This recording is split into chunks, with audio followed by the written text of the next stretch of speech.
Good afternoon, ladies and gentlemen. We are IHM-Aura and we are back again.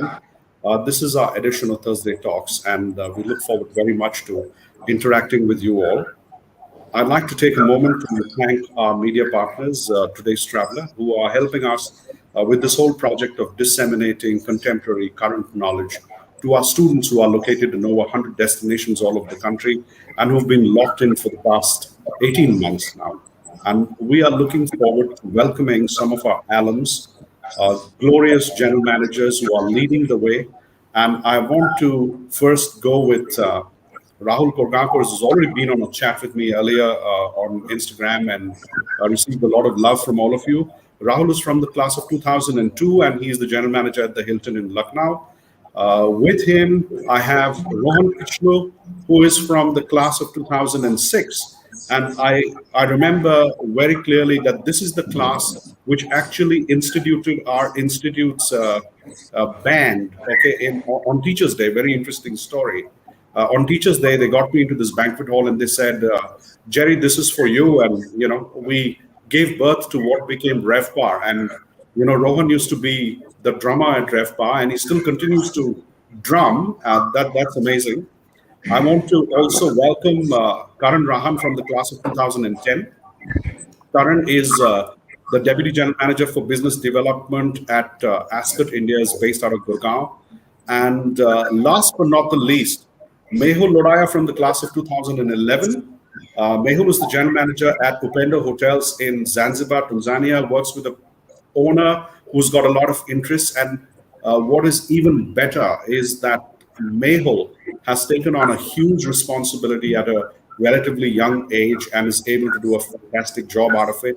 Once again, thank you, ladies and gentlemen, on the back end at IHM-Aurangabad, all of you wonderful people, today's traveler, Kamal Gill, and everyone who's helping us to get this message across. Before we actually kick in, I'm going to request each one of our boys, gentlemen, to tell us a little bit about how the journey has been. We'll start with Rahul.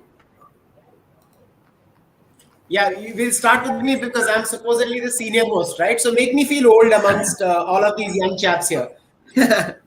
Right. Anyways, so like Mr. Jayaram said, I graduated the class of 2002, and then I was part of Oberoi Hotels for a very long time. I spent 2 years with the OCLD, post which I was in operations in various cities across India with them, but primarily in Bombay. And post which I moved on to a few other chains. I have worked at Movenpick Hotels, which is now part of Accord. Then I have also worked with Marriott. I've done a bit of entrepreneurial stint in Bangalore when I was part of running a chain of pubs and restaurants. And then I was part of a brand launch, my last stint with Lemon Tree Hotels, wherein I was part of the launch of their new luxury brand called Aurika Hotels and Resorts. And I opened their first hotel in Udaipur as the general manager. And here I am now, 19 years down the line, post-graduation in 2002 as the general manager at the Hilton Garden Inn in Lucknow. I have thoroughly enjoyed this journey. There have been no downs. There have only been ups. Even the downs in hindsight have been part of, the larger picture. They've been ups only. I've had a chance to work with different brands, different cultures.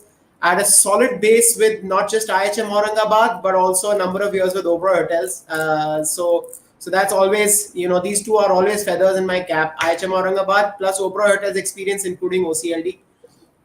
And I mean, I have a lot to thank to this industry. I found the love of my life, my wife also, while working in the hotel. So office romance led to lifetime commitment. So everything that I am today, a lot of it, my personality, the way I talk, the way I am,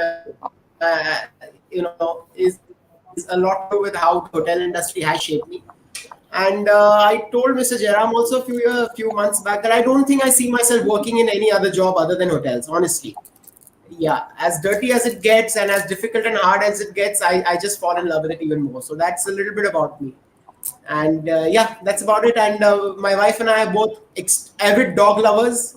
So we have 2 4-legged children, 2 beagles. We don't have human children as yet, perhaps one day soon. But yeah, that's our family. Super. Thank you so much, Rahul. Thank you. Thank you, Rahul. And over to Rohan Kichlu, who is dealing with a dramatic amount of scale as head of operations for the Compass Group in India. So, Rohan, how has your journey been? How was life after you left college? Great. So thank you, Mr. Jayaram, and thanks, Rahul, for the brief you gave. You actually touched upon some of my career highlights as well. Of course, very fondly remember my alma mater, the IHM-Aurangabad. Had some fantastic campus life days there. I think it's probably one of the most fulfilling and most passionate days probably in my last 20 years that I've had with my campus stint at Aurangabad. Phenomenal campus, music, culture, meeting people from across 17 states, various nationalities. So really, it's kind of really began the whole ball. It got the whole ball rolling for my career right from the word go at Aurangabad. So I got picked up on campus by the ITC hotels for their management training program, which was then called the WMI, now called ITC HMI. Spent about 5 years with them.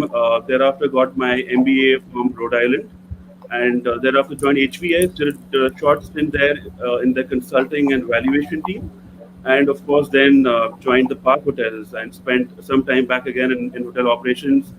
Met my wife. So again, like Rahul, I met the love of my life in Park Hotels, and she in fact onboarded me when she was in HR. So of course, a very heartwarming moment when I remember that day in the cold January 2014.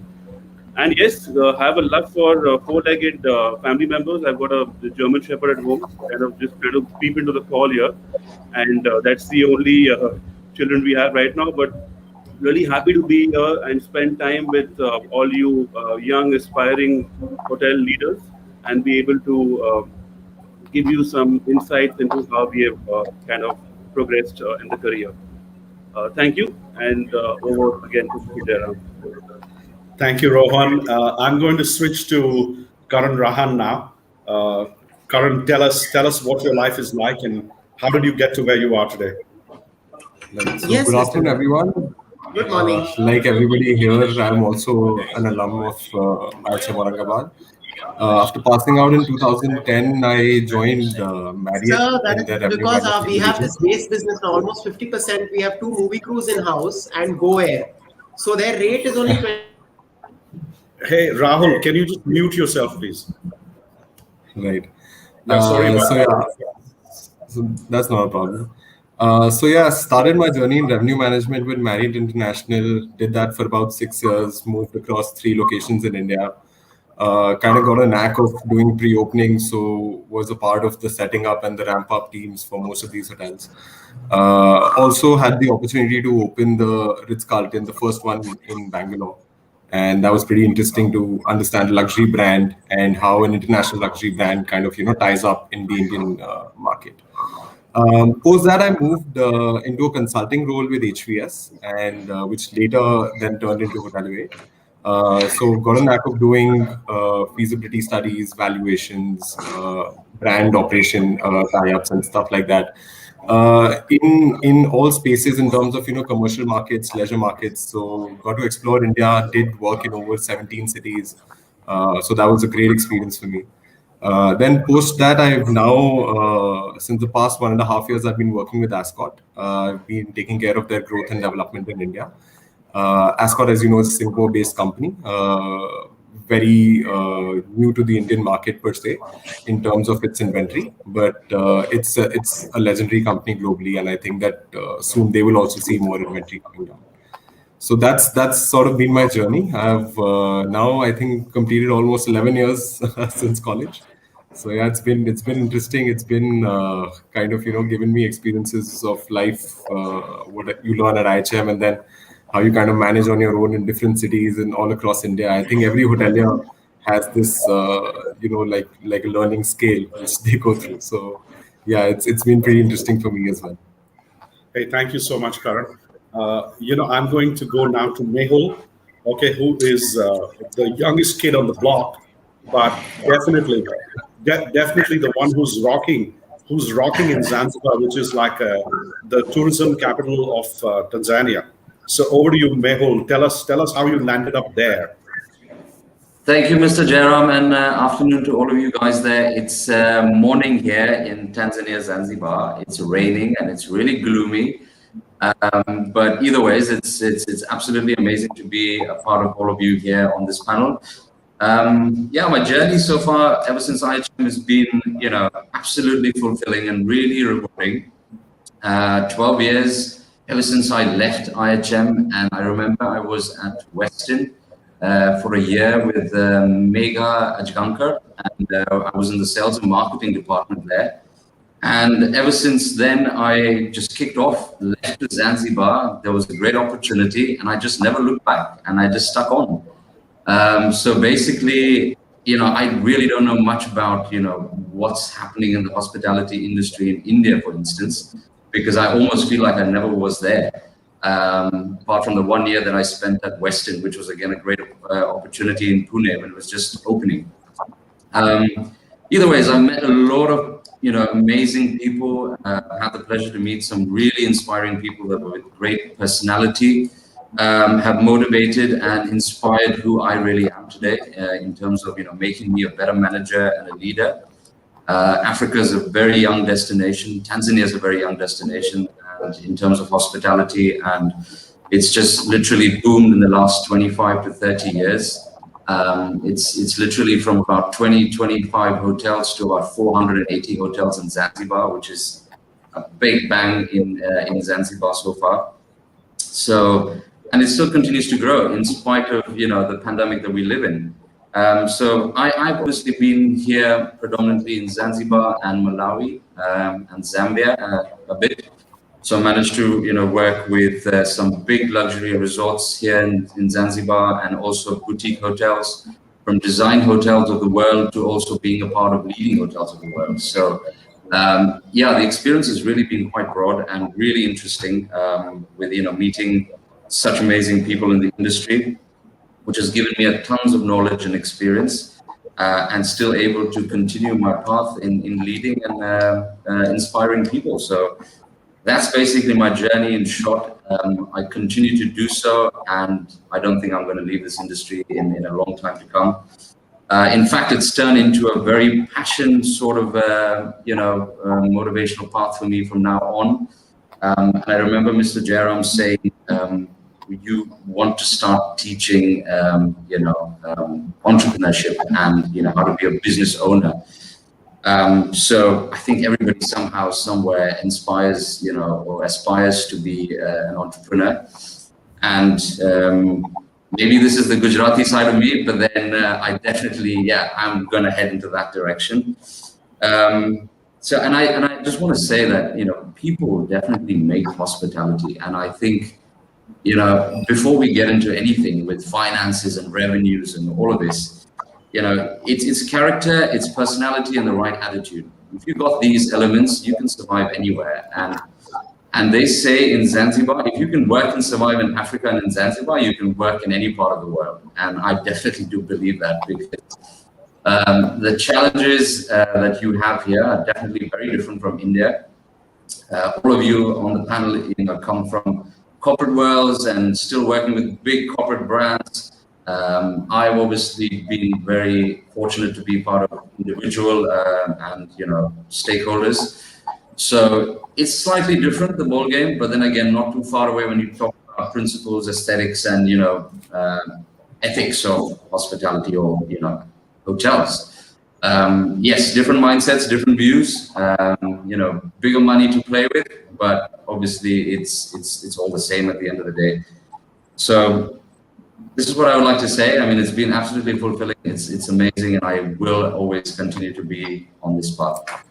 Thank you. So thank you, Mehul, and thank you, gentlemen. I really appreciate your contributions. I'd like to state, for the benefit of all of those who are watching us, these are the gentlemen, alumnus of the Institute of Hotel Management across so many years, who are giving us a helping hand to generate high quality contemporary content, with the intention that students who are in over 100 odd destinations in this country, and many of them who are also watching us from abroad, have an opportunity to learn from the leaders who are in fact driving their operations into the state of glory. And that's why this is version 2 of Glorious GMs. And I'm going to just go back into a reflection to say, to my mind, and over the past 25 years now that I've been teaching at IHM-Aurangabad, managing hotels, okay, the head that wears the crown is definitely very uncomfortable. And that head has to manage 4 big pillars. The first one being managing the markets, because markets are very volatile. We have external conditions which have affected us quite dramatically over the past year and a half. The second is managing your people, because just as Mehul said, people make a huge difference in our business, and we all know the Marriott story, and we all know about happy associates and happy guests, and then the cash register is ringing. So that story has been going on for the longest ever time. But it's true that people make a huge part of the contribution that makes you effective leaders. Having said that, the third and the most important thing is your ability to manage your resources, because that's precisely what's dwindling right now. Okay, you don't have as much as you had in the past, and you're still expected to deliver the goods. So managing your resources, and when I say resources, I think I'd just like to zoom in on money, because that's the most key of all of the resources. Having said that, building relationships, being in network organizations, being in touch with your stakeholders is such an important part of this entire ability that you get over the years to become effective as leaders. And of course, all of this would never be possible if you as individuals didn't lead yourself, and that's on the personal side. So I'm going to focus on the 4 big ones. So how do you general managers manage markets? How do you general managers manage people? How do you general managers manage money? How do you general managers manage your stakeholders, your owners? And then finally, we're going to take a bit of a pit stop years, and particularly in a post-pandemic environment. How challenging has it been for you to keep your team alive, motivated? Did you have to take some tough decisions? How did you manage? How did you manage to retain your connect with them when you had to do ruthless things in order to keep the business afloat? Over to you, Rahul. Yes, we had, Mr. Jayaram, we had to take some difficult decisions, as did everybody else in the industry as far as people are concerned. But, the most important thing, like you said sometime back, is just to show up. Even during the lockdown, when there was no business and the hotel was shut, but we still had our staff staying, in the accommodation in the hotel that we provide. So just showing up to the hotel every day, even though there's nothing to do, is a huge morale booster for them, because they understand that they are not alone.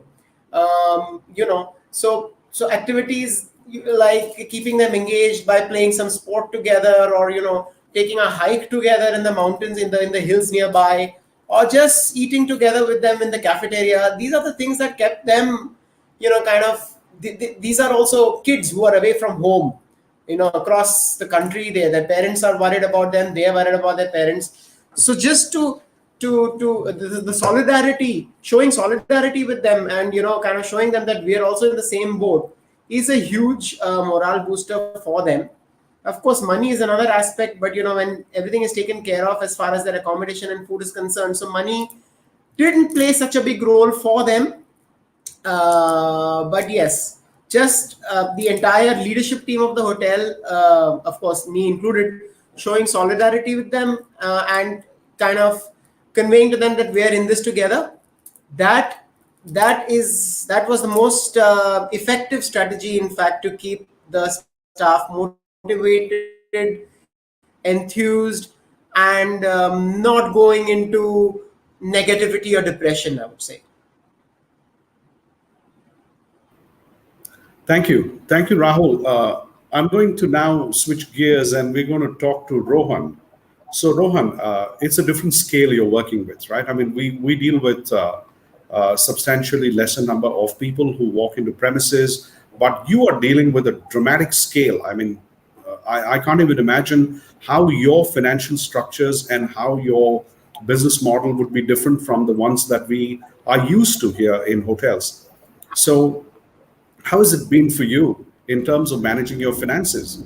How did you deal with the challenge of having to completely break down and remodel your business again as head of operations at the Compass Group? Right, Mr. Jayaram, thank you. Very interesting. So I think finance in our hospitality world has probably changed forever, and the way we look and embrace the new normal with numbers will kind of be the success of the brands and operators moving forward. Be it culinary, be it food and beverage, be it sales or housekeeping, the new normal asks for a very strong embrace of industry economics, and it is everyone's responsibility to do this today. It's not just the responsibility of your revenue manager or your finance manager to bring you up to speed, but it's everyone's responsibility to financially understand how they are running their operations. Lots of owners today, a lot of brands, they are kind of changing the entire fee structure. What may have been a great 10% management fee earlier may not be great anymore, because that 10% as an absolute number says a different story altogether to your bottom lines and to your operator fees in the country. So the scale of business that Compass Group runs is of course very different. We are run on very, very small margins and very large volume. It's one of the largest employers in the world. It employs close to 2.7 million people across more than 43 markets. And we, of course, are also in the Fortune 500 for revenue, because it's about a $35 billion annual revenue pre-COVID that we run across all these markets. I think finance is a very beautiful function, and I think something that we have probably shrugged as many young leaders who've gone into industry saying, I want to be the best F&B manager, I want to be the best chef. But do you really want to be the best business manager for tomorrow is kind of the question. And finance lies at the new normal and is the core of the business. It's actually the new heart of the house. It's the new nervous system of your hospitality body. And it kind of really will give you great insight if you dissect the data and you use the data, you put in the right analytics. You'll be able to make the right decisions, the right implementations, and also drive the right strategies for the future of your business. So I think my top 5 key takeaways for all the young aspiring leaders would be finance is indeed the new heart of the house and the nervous system of our hotel ecosystems moving forward. Cash is still king. Cash in hand is worth much more than cash on credit and cash in the bank. And as we run on tight margins and very, very tight working capital, I think getting in cash sales is very important. And when I say cash, I don't literally mean cash. What I mean is kind of moving towards a positive cash flow. Working capital, cash flows, and understanding the economic balance is very important when you take decisions every day, be it a procurement decision, be it a sales pitch, or be it even a single implementation of strategy that you're driving for the business. Also, the importance of understanding absolute numbers and not just percentages or ratios and proportions. Traditionally, our industry has been benchmarked on a range of percentages based on revenue, percentages, ratios, and proportions of revenues and costs, which don't hold strong anymore. It's also understanding the absolute number. Like I said earlier, a 10% of GOP then is very different from a 10% of GOP now. A success fee or an incentive fee for an operator or brand is very different for an owner to pay out today vis-a-vis an owner to pay out pre-COVID. So the new normal requires you to understand ratios, proportions, and absolute numbers with an all new watermark and baseline. And I would really urge all young hoteliers and those who are kind of getting into the industry that using these numbers, using finance, and using economics to drive better decisions for your businesses is of utmost importance. And you must embrace finance as a core of your decision making every day. And that will make you a winner in the hospitality world moving forward. A lot of this also is attributed to Mr. Jayaram. I think he really drove finance and revenue with us at a very young age, back in our teen days. And I think now, probably a decade and a half, 2 decades down the line, I can understand that Mr. Jayaram was actually a very forward-thinking professor back in the day. And hats off to him and to others at Aurangabad who continue to drive the importance of revenue and finance in our world. Thank you, Mr. Jayaram, and over to you again. Thank you for that, Rohan. I think you give me too much credit.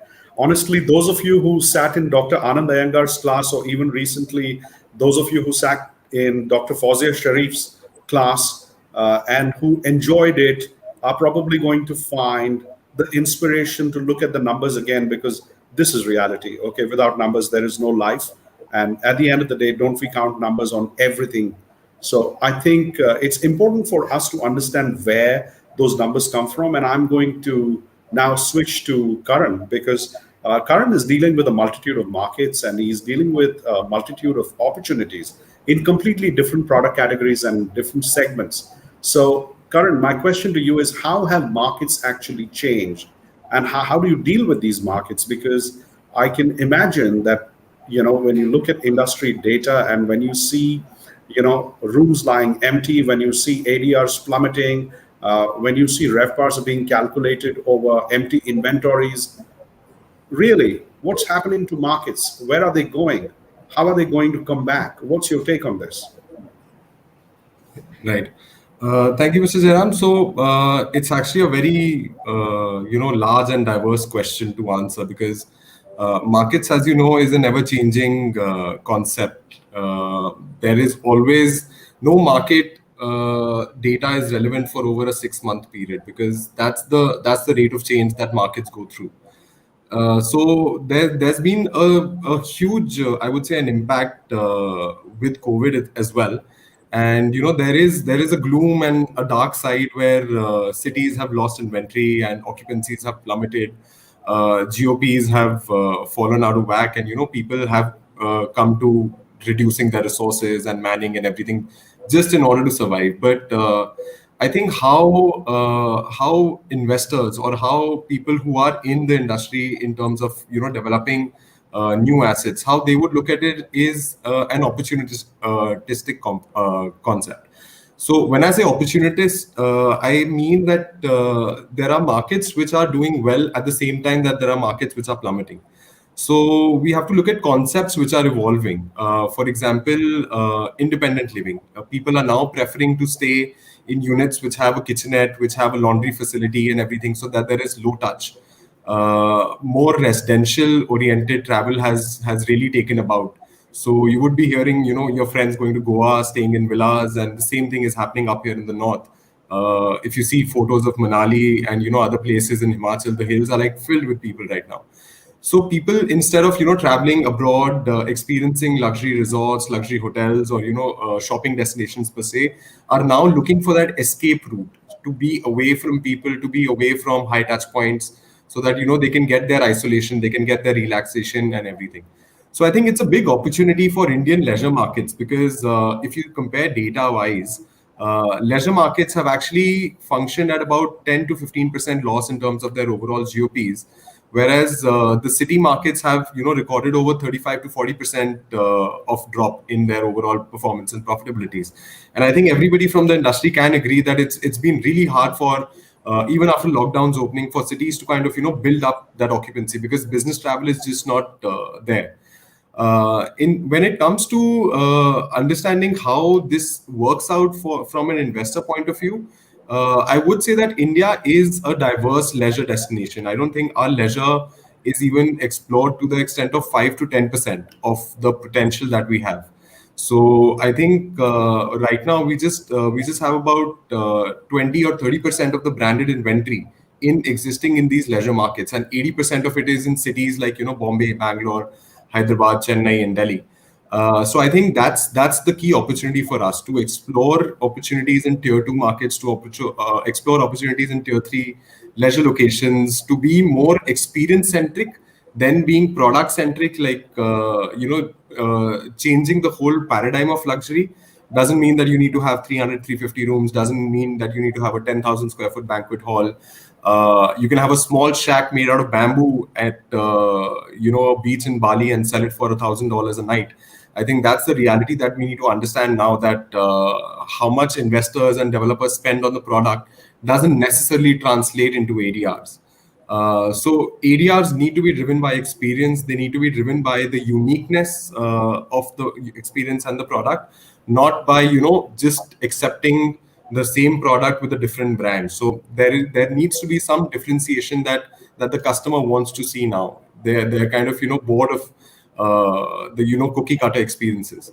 So I think that's an interesting format to look at. What I would also say is that now India is hitting the organized sector, and there is an entry of REITs into India. So you will hear people like companies like Blackstone, Brookfield, even Embassy for that matter, and even Indian developers like Raheja Group and everything, investing into a REIT platform. So they're making these hospitality assets more accessible to the public, more accessible to the REIT investor. So this kind of gives a confidence and a boost to the industry. Like, the public actually sees this as an investable product. You don't always hear that, okay, only the big guys can invest into hospitality because there's a lot of expenditure. The projects are very expensive. The returns are not so great. So when you see funds which are coming in with a 5-year term line, with a 7-year term line, investing into assets and strong assets in strong markets, including leisure, and with the recent transaction of Brookfield acquiring Leela, I think it really builds a very strong base for Indian hospitality to be organized and reach levels where you can work with lease back inventory. You can have a range of asset managers. So it kind of makes room for a different kind of potential for people to come into the industry as well, from a business management point of view, not just operations per se. So I think that's the way forward which we need to look at. We need to see products which are actually making sense. F&B has completely changed its paradigm with the pandemic, and I think now more and more hotels, and including a brand like ours, we look at outsourcing the F&B functions, because we understand that if you get an operator who's competent in this division, can actually do well, because they'll be more flexible, they'll have more eyes with the local markets and the local residents. So I think these are some of the evolution steps which hospitality is facing right now, and I think this is going to form the format in the future. Inventories need to be more flexible. As I said, that brands like Hyatt, Marriott are now investing in villa concepts, in homestays, which is just because of the disruption that Airbnb has really done. So I think it's a completely different paradigm. There is good opportunity for both city and leisure markets in their own niches, in their own spaces. But the future kind of looks bright to me, as you say. I think that we're going through a very dark and a very gloomy time right now, where there's a lot of restrictions in terms of travel. People are looking for more ways to not travel and to do their jobs from their own homes and things like that. So I think, but it's a temporary trend. You can't really hold down people and say that you can't do anything or you can't go anywhere. I think travel in any format, be it revenge travel, be it escape travel, be it vacations, be it homestays, be it work from locations or anything, will see the trend picking up. It's just that we need to be very cautious in seeing which direction the trend line is kind of going in. So my only thought, my last thought to people who are in hospitality and who are wanting to be in hospitality or invest in hospitality would be that keep the dream alive.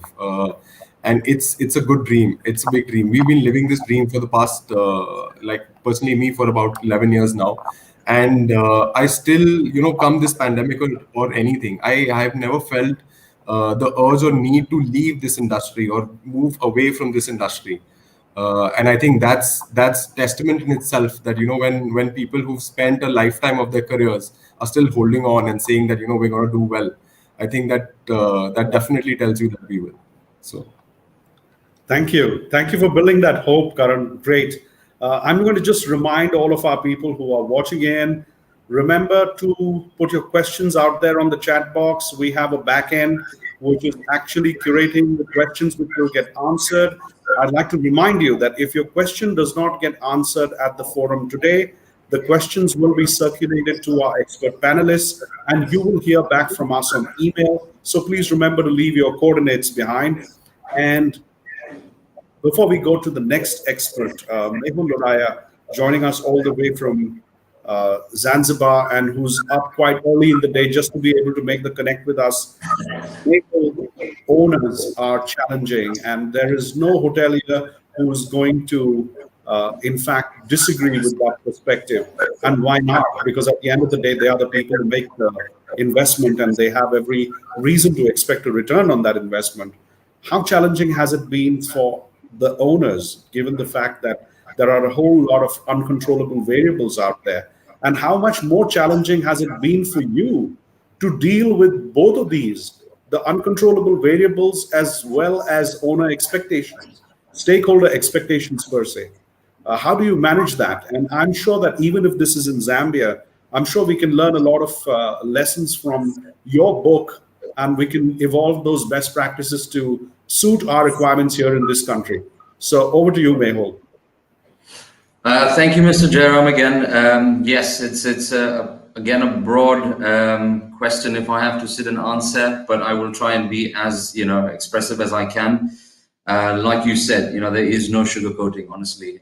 This is the industry that we live in, and this is the time that we live in. So, I mean, obviously, owners in a privately owned stakeholder company situation is, I think, changed over the time. I think it's made them want to be more involved. It's made them want to be, more present with their business to understand what's going on exactly. I just want to start by saying that, in Zanzibar, when COVID hit 2020, we literally were shut for about 4 months when it happened all in Feb and March. And currently, the hotel that I'm based at is, a pre-opening project, which we opened last year in Feb. So we literally opened and ran in operations for about 2 months, and then we were shut for 4 months. So that was a big hit in terms of the investment for the owner's side. And, it's been, quite progressive ever since July last year. Zanzibar literally has been dominated by the European market. So 75% of the business on the island is tourism.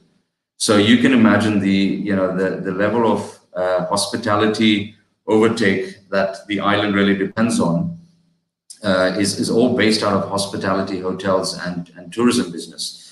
So having said that, we are currently 2 hotels, and one of which has been over 11 years in operations already, and this was a new project.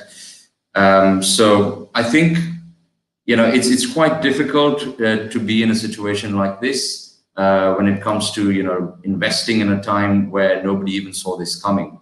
But either ways, I think they are, definitely changing their management styles and approach in terms of wanting to be a lot more involved.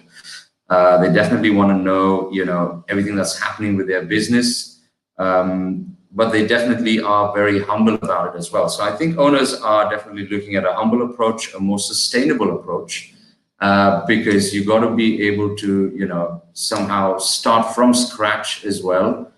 This was a perfect time for them to, look at what do we really need? What do we really need to clean up? Where do we start again? So this was a perfect time to do that as well. So you actually line your ducks up and, really figure out what works and what doesn't work. Definitely are a bit more considerate of the fact that, again, people are what drives a business, and people are what makes the difference.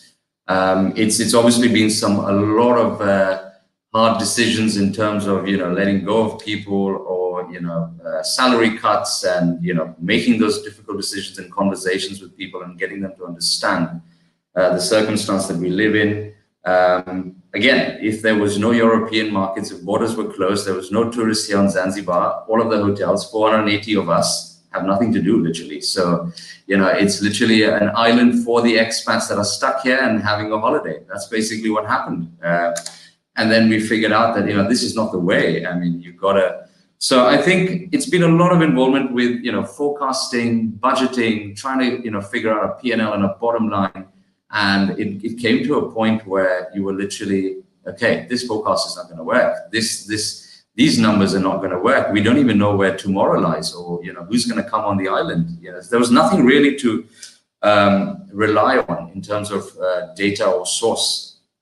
Having said that, I mean, definitely the island has picked up quite a bit. There's some, really good direct flights and charters coming to Zanzibar.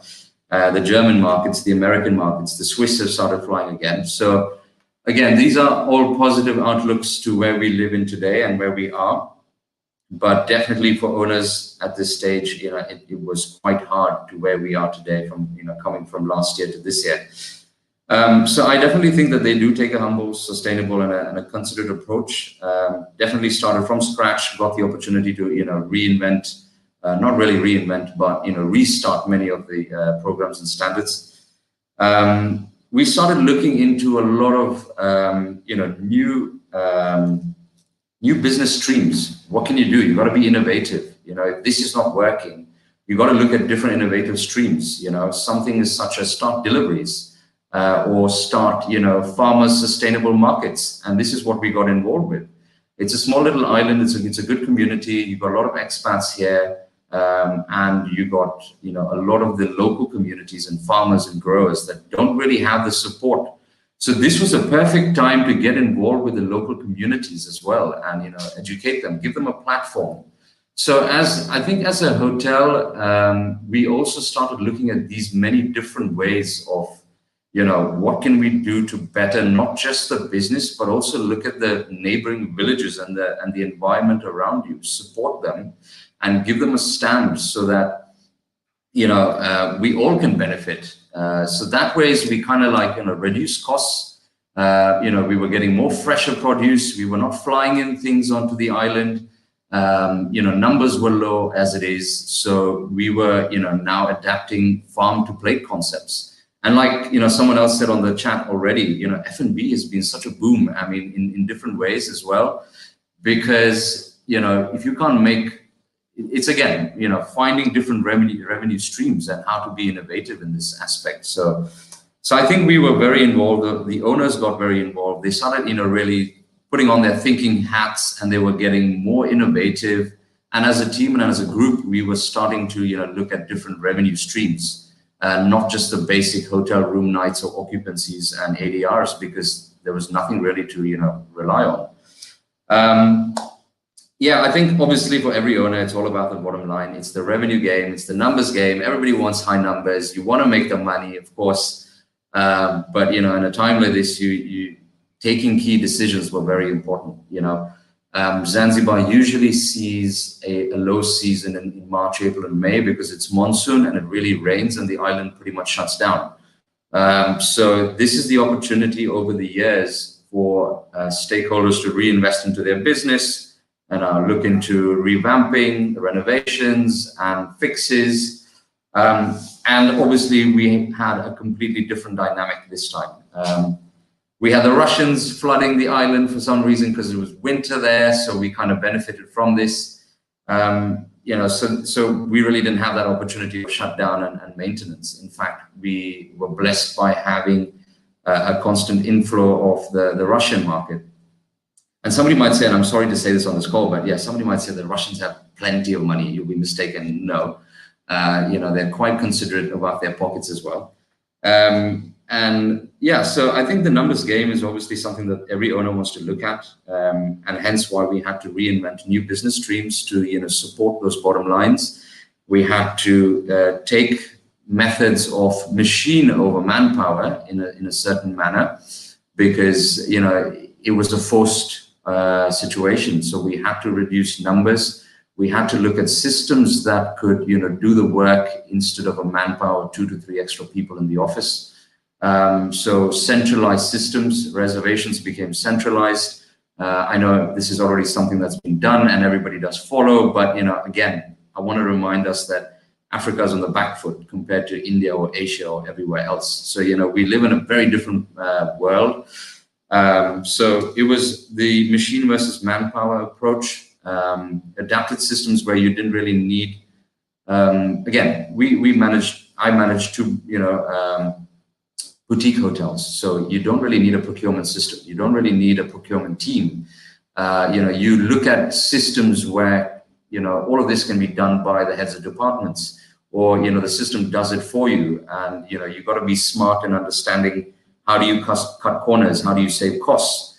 So these were many decisions that we had to take in as well, and look at centralized systems, and then somehow we could forecast now a better P&L and a better bottom line and a better budget, and something started making some sense to the owner, which then obviously is reassurance. Every owner wants to look at the light at the end of the tunnel. Where is the reassurance? How are we going to sail through this aspect? So I think as the communication increased, as as a GM or as a head of department, the owners now demand a lot of communication.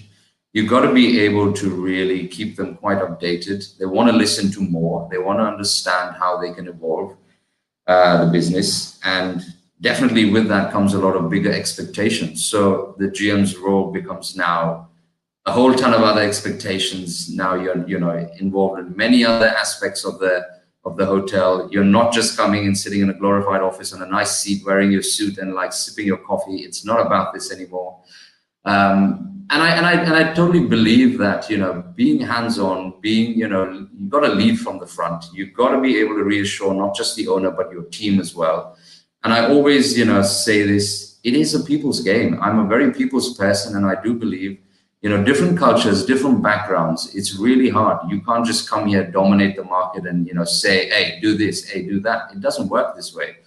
So, and I think it's the same back in India, and I think it's the same back in, any hotel or operation or organization that we work with. It's really, these times have really taught us that everybody is on one line. You can own a small little business, you can own a boutique hotel, you can own a luxury property of 150 keys with a pool in every villa, great. But, at this stage has definitely brought us all to understand that we are all on the same line, and there's one basic principle that we all need to come back to is, you've got to be able to reassure your people, your teams. It's a people's game. You've got to get people motivated, and you've got to lead by an example. So I think another major key I would like to say here is with expectations, and owners definitely start expecting a lot from you, and, and they expect a lot of communication. It's also important in our roles as GMs or leaders, there has to be an element of pushback. There has to be an element of managing upwards. Otherwise, I think it becomes really difficult to, so it's definitely the aspect of staying strong, staying, vigilant about the vision that you've had and your position. It's not about giving up. It's not about backing off from the situation and saying, hey, I can't do this anymore. The owner's just become really tough now. They are equally in that tougher situation because this is where the world lies. So you've got to be able to manage upwards. And this is a key message I would like to say to all the listeners as well. It's, this industry has taught me this. It's the confidence that you build over experiences, over meeting different cultures and people. And, sometimes it's okay to say no. But you got to obviously choose the right angle of saying no. You can't just say no, because hospitality teaches us never to say no, but it's required. It is a requirement and it is real. So I think with all of this put together, managing the stakeholders, giving them reassurance, communicating constantly, and being able to give them a more sustainable bottom line to look at by reinventing or looking at new business streams has been a success story over the last couple of months and year for myself personally. This is still an evolving business, and we've been very fortunate in this side of Africa. Obviously, when you look at numbers and you look at COVID scenarios, Zanzibar or Tanzania has never really been on the charts to report any numbers, so it's been quite difficult. You've had a president that, again, has not really believed in the process, which has obviously had its pluses and minuses. Some really funny stories there online. I don't know if you've ever come across these news articles about the president and his belief on COVID. I don't want to state it here, but it's been a benefit in a way because people have still not backed off, and Zanzibar has now suddenly become the new Maldives or Mauritius or Bali in everybody's to-do lists and go-to destinations, which has kind of been very progressive. But at the same time, with the new election and the new presidency, now steps have started to come in place. We are definitely still on the back end list of vaccinations on the island. So because we came late to the party, so we really don't have vaccinations either. But we live in a dangerous world. We live in an environment where hotels have started taking a lot of measures in terms of temperature checks. And India, when I came there, I was literally there 2 months ago, and the level and the amount of measures and control procedures is, again, by far way ahead of where we are, to be honest. There is no walk-in gate with steam machines that spray anything on yourself to disinfect the person. This doesn't happen here. So you got to, we've definitely had to adapt many different methods as well, personally as hotels, which again, for the market and for the traveler has been very reassuring. And a very personal approach. I think, as a manager, what I've also learned is it's never a my situation. It's an our situation, and it is a team situation. So at a time like this, you got to be able to reinforce that. You got to be very humble about the situation, and be more, I would say, approachable. This is the biggest compliment, I or any of us could get in this industry right now is, hey, the manager is really approachable. You can have a conversation with him. It's not about hiding at the back of the office and just, crunching the numbers and making sure the bottom line works. It's about being there in the front and, dealing with the situation. So I would like to end with this and say, yes, owner situations are quite difficult. I've been quite fortunate by being with, different owners with different companies that I've been with, from luxury resorts to boutique hotels to, design hotels, and the expectations are definitely right up there. But my key word is manager and, stay grounded. And for all the listeners and everybody, I would like to say again is don't quit. There is no quitting. Hospitality is for heroes. You gotta be there. You gotta make a difference.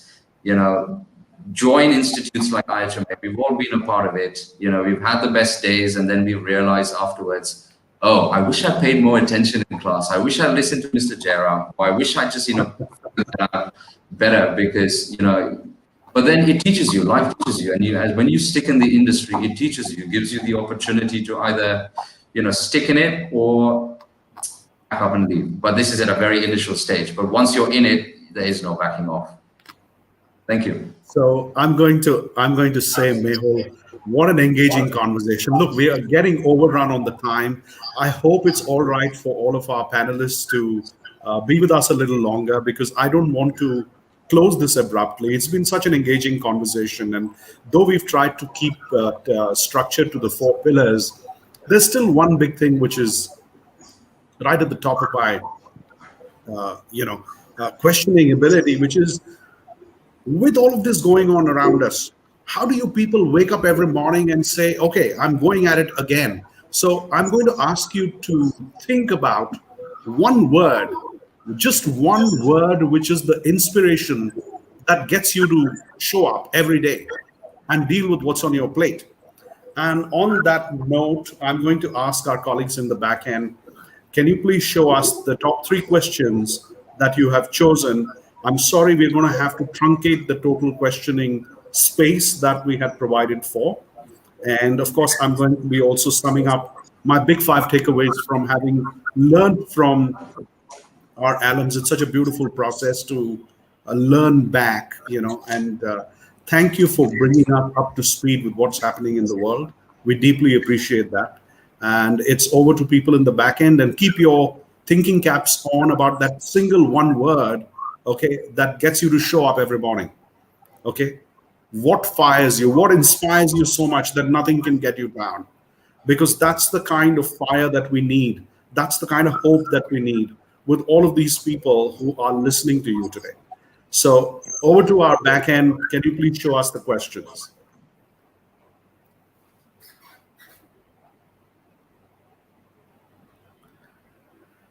Okay. This is from Nishant. What is the secret of operating a contract food service company, and how did you navigate the pandemic with corporates having cost cuts and rethinking company-sponsored meals? Okay, I think that's for you, Rohan. Great. So I'll take that. The secret, of course, is why Compass is successful. So I'm not going to give that out to you all so easily. But I think the secret of running a successful contract food service company is very strong global and regional governance, strong structures based across a very, very tight framework, and really understanding how the volume business works locally, regionally, and in the global world, which is very different when you compare to India with the rest of the world. So obviously, one is in understanding your numbers, your country framework, your procurement. The importance of procurement is huge in the contract food services companies, much more than obviously the more glamorous hotel sector.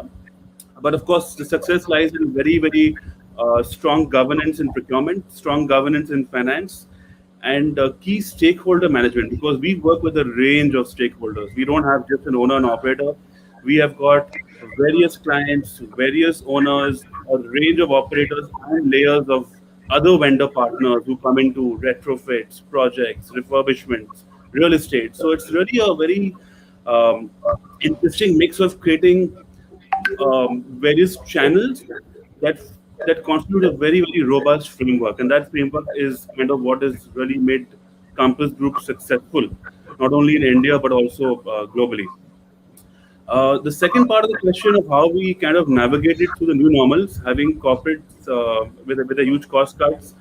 The answer to the question lies in kind of two parts. One is most of our corporates are still shut because a large section of our premium clients is the IT sector. So of course that remains closed as they continue to work from home. But the beauty is the ramp up, because when we kind of have a very robust pipeline of business, and because Compass Group's very new in South Asia and still emerging in many markets of Asia Pacific, we have managed to gain and acquire clients from the local vendors and the smaller competition into the larger umbrella of Compass Group. And I think the beauty is that because there's such a huge population in Asia Pacific and it constitutes literally 40% of the globe's population, the answer lies in the pipeline and the fact that the ramp up of clients in manufacturing, defense, offshore, the emerging B2C segment, because Compass is a predominantly B2B contract services company, has been massive. And I think as we return to office, the pre-COVID numbers and the hiring that's happened in the tech and IT is phenomenal. So what may have been, say, 50 people pre-COVID is now 150 people. So even at a 50% occupancy when offices open, you're actually going to reopen with a higher watermark than the pre-COVID numbers. And that's the beauty of the kind of growth that's come into our part of the globe. So I think while corporates have kind of streamlined on their sponsored meals and mostly offices are shut, the hope is, of course, the future and the return to office and the ramp up of business, which is going to be, I would say, phenomenal between Q1 of 2022 and probably the end of 23, which is going to be the whole 18-month big ramp up revolution in contract food services catering in Asia Pacific and India. I think I'll cut it brief there. I'm happy to take on questions later, and over to Mr. Jayaram again for the other panel questions.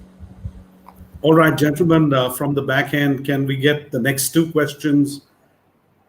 Do you see a surge in more management contracts, or are the owners currently interested in managing and operating on their own?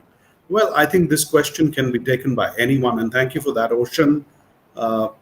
Okay, anyone would like to take this question? Do you see managers jumping in? Rahul and Karan, let me hear the business development perspective and then the general manager's perspective. And then I will also go back to Mehul. So let's quickly do this. Start with Rahul, go to Karan, and then go to Mehul. Rahul first. Okay, so from a general manager's perspective, especially now working in a hotel, which is a managed hotel, it's managed by Hilton, owners are definitely, in my opinion, looking at a company which has expertise in running hotels, then trying to do it themselves. Even more so now after the pandemic, because owners typically have, 2 or 3 hotels at best, and that's not their core competency. They probably have some other business which generates a lot of revenue, which is why they're able to build hotels. So running a hotel is not usually their core competency. Even though Mehul said that owners are now getting a little more involved, they are. But at the end of the day, will they be able to run their own hotels? Perhaps not. And the kind of support that international companies like Hilton, Marriott, Hyatt have, the worldwide coverage, the support of their systems and processes, their loyalty programs, is not something that the owner can generate as a single unit operation. So, in my opinion, I think owners are now even more so looking at management contracts. Okay, over to you, Karan. Sure. So my short answer for this question is yes, that there is more surge in management contracts versus owner-driven properties. That being because of two reasons. One is that the brand brings in the efficiency, and that helps you in terms of generating more revenue from operations, and that also leads you to a better valuation of your asset. For an owner, he needs to be really, really, really passionate to take on the job of running his own hotel and being the GM himself. So I think it's still a big leap for most of the owners in India, and I think abroad as well.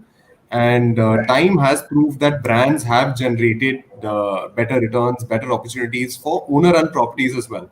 So I think there's also a big surge in something which is called as white brands, which is if you see some legendary properties in India, and you won't be surprised that the international brands are actually running the operations and keeping the name alive for these properties. So I think this is also a trend which is more and more upcoming, because as technology is improving, as distribution channels are changing, your customer is now not coming from 4 to 5 cities, but from 560 cities across the world. So that's the sort of change that's happening in the hospitality landscape, and I think brands are spearheading that change. So I think this will definitely lead to more management contracts. Great. Thank you, Karan. Over to you, Mehul. Yeah, I think similar views. It's definitely, currently a surge in management contracts, but again, owners definitely, I don't think want to dive back into managing their businesses. It is the reason why you got professionals in the industry. They definitely are.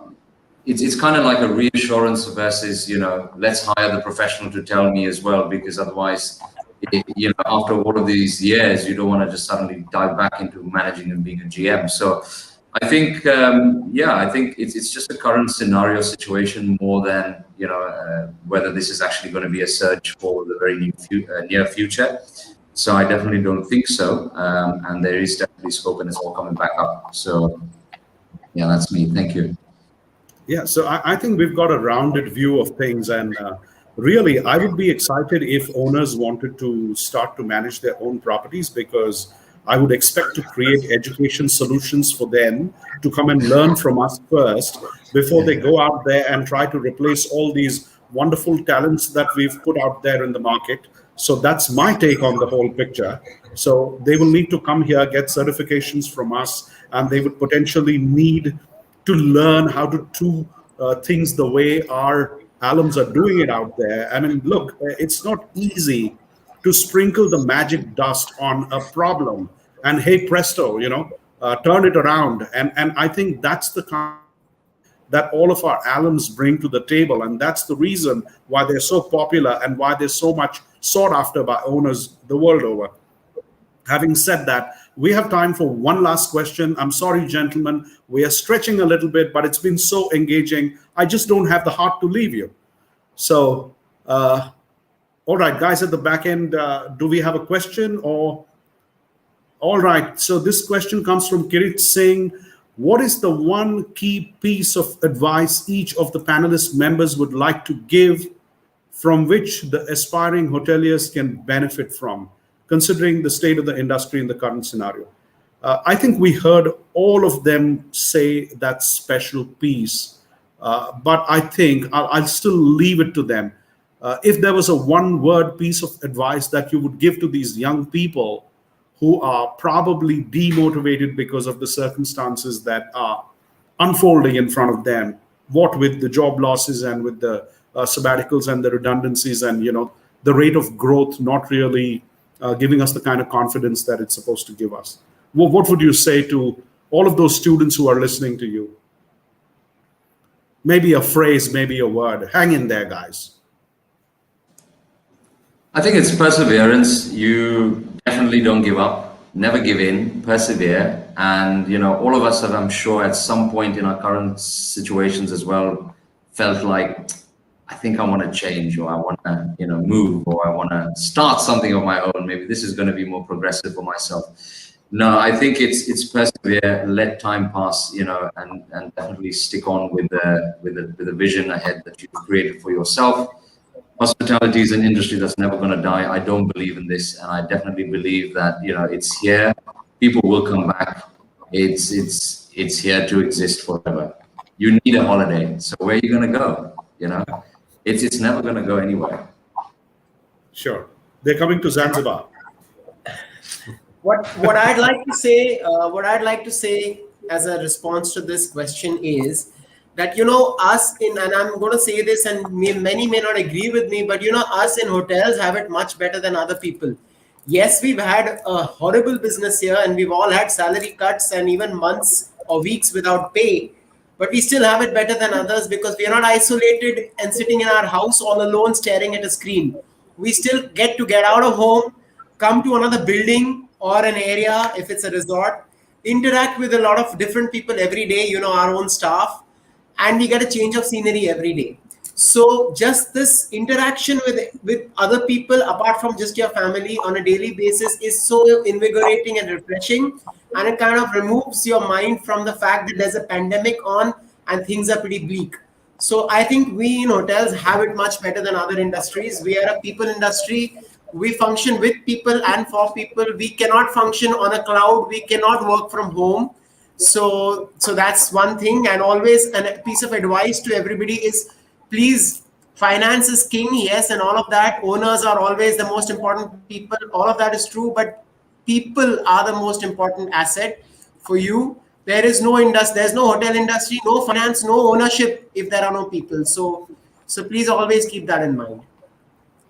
Beautiful. We have so much to be thankful for, and so well said, Rahul. So well said. You know, beautiful. Take Rohan. Yeah, so I think my honest advice to all the young budding hoteliers is, coming from a very impatient person, is patience. And the reason I say it is because when we are going through a lot of profiling and interviews and onboarding of young talent into our ecosystems, what is a bit of a turn-off for a lot of the industries to see such amazing talent, which has got 5-6 years work ex, and they've jumped 5-6 organizations, which is in a way great because you kind of keep picking up on the learning curve. But for a company that's looking at you as a resource for you to be part of their leadership team in the future, you must have a strong base. So my honest advice to all the young blood out there is, please be patient.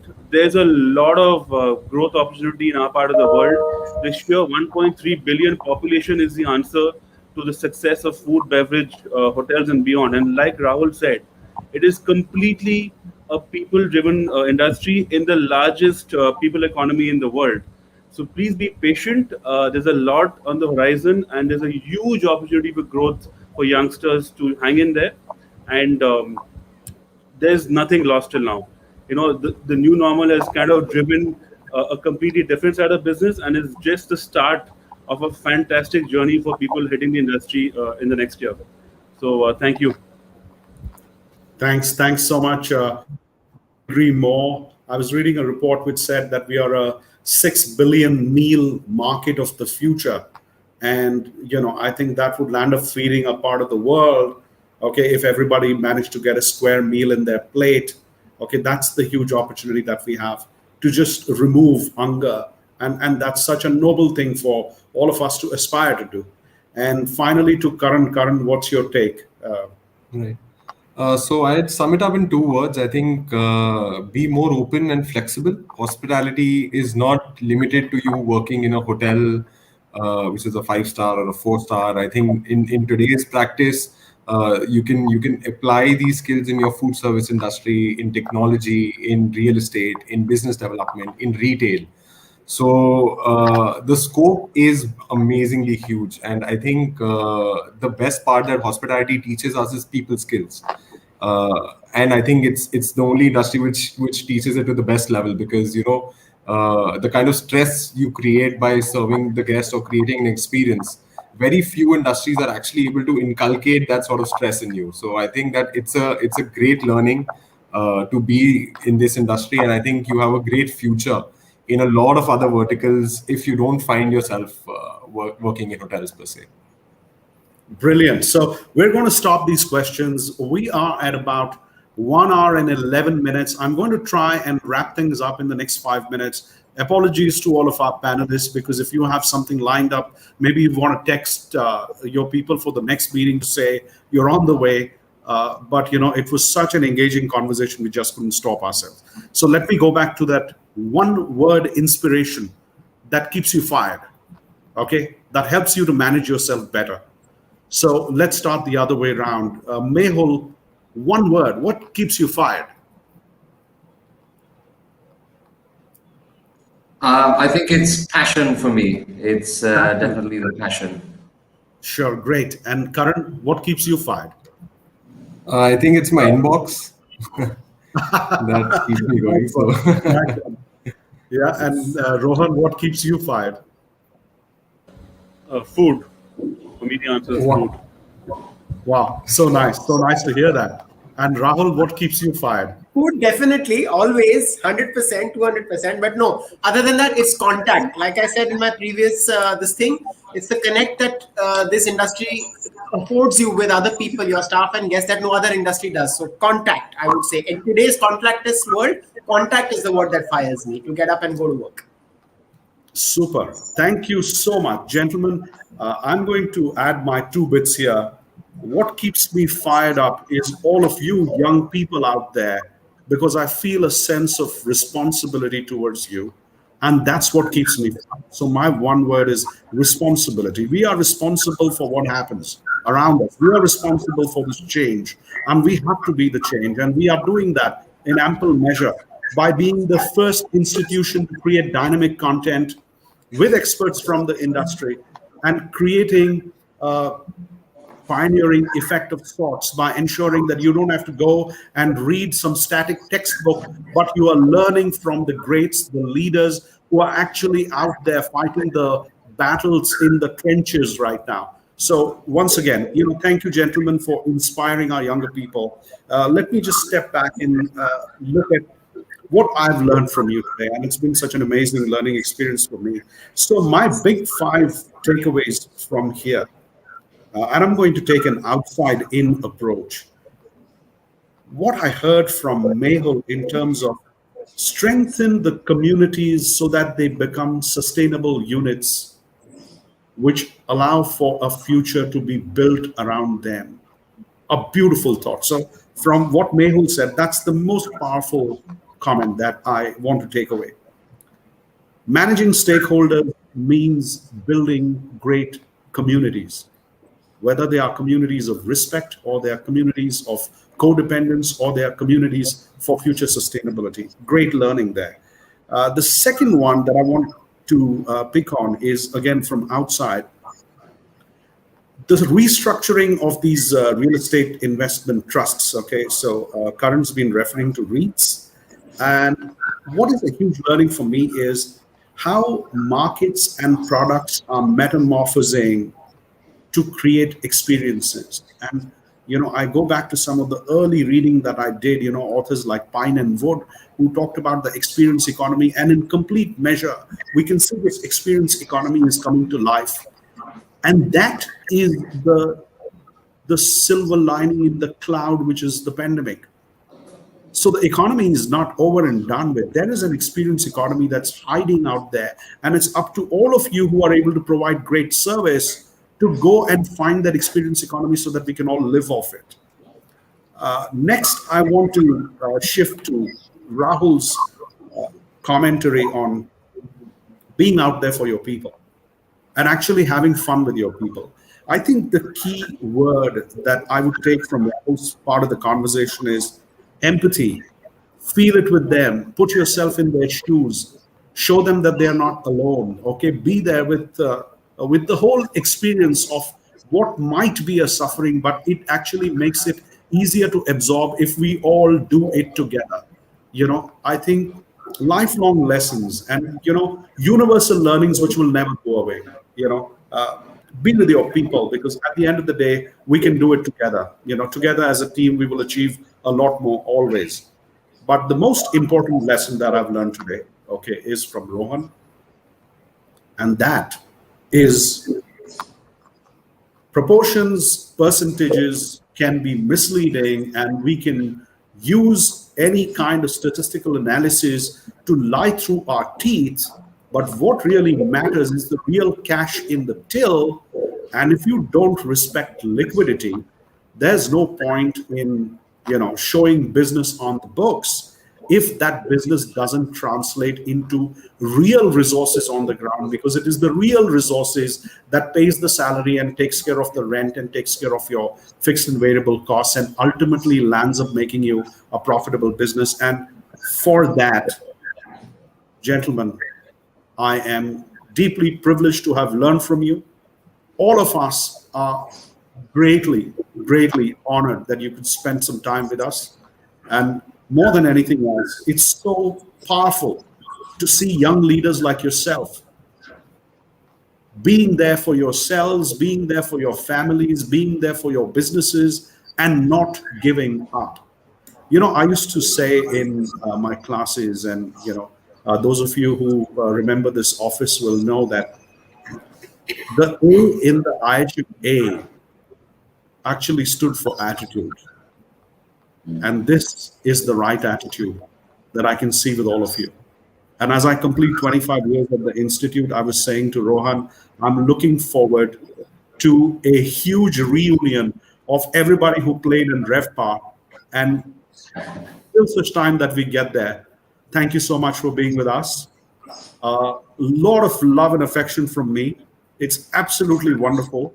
You've actually warmed my heart by spending so much time with us and with all the students today.